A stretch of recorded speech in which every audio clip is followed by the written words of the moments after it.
it's an incredible opportunity to learn about your own technology, to learn about your own mistakes, to make your own mistakes, and to own those mistakes. There's going to be so much data and information that the researchers and scientists and engineers receive from that launch that they will be able to improve future rockets by their efficiency, weight capacity, cost. This is such a great moment in time for the space agency because you're going to learn so much from this launch regardless.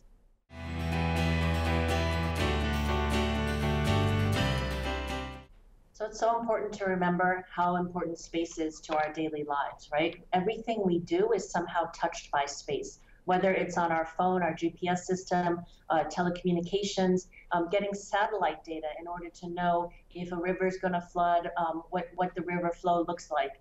And so South Korea is building for itself this opportunity to launch these kinds of technologies and these satellites on its own timetable and on its own terms. So no more will you have to wait in line perhaps for a SpaceX launch or no, you can build your launch, you can build your payload to fit your rocket, you can retrofit your rocket so that your payload fits better. You know, you are your own best customer, you are your only customer, and your launch vehicles will cater to what you need as a country.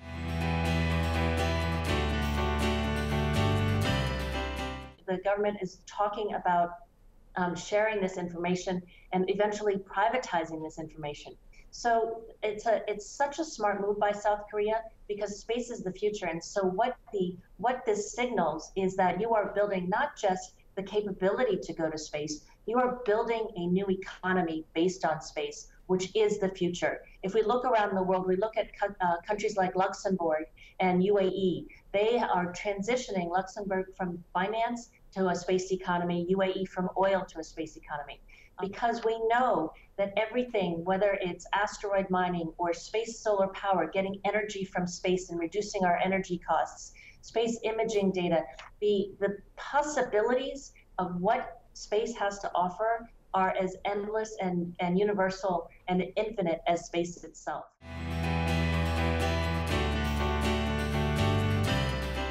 I think we're looking at about 20 years. What's really fantastic is because countries like South Korea are able to exhibit and demonstrate this technology, and I think the more and more launches we get, whether it's commercial or from a government standpoint, the cheaper and cheaper it's going to become, because every time we launch, and again, whether it's a successful launch or not, however you peg it, every launch is successful because every launch helps us reduce the cost of the next launch, which means those ticket prices go down.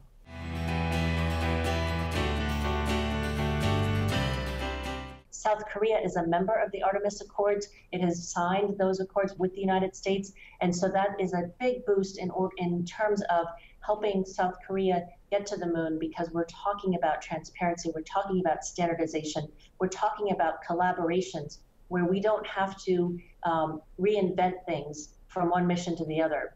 South Korea is going to be able to work with Artemis partners to share knowledge and technology, and that's another reason I think you are going to get to the moon by 2030. You know, there are a lot of secrets on the moon that we don't know about. Is there water on the moon? How much is on the moon? Where is it? How can we mine it? How can we harness the resources of the moon to assist ourselves on Earth? But more important, you know, the moon is very close, and so much like South Korea has this new launch, this baby step into space. The moon is a baby step to the universe.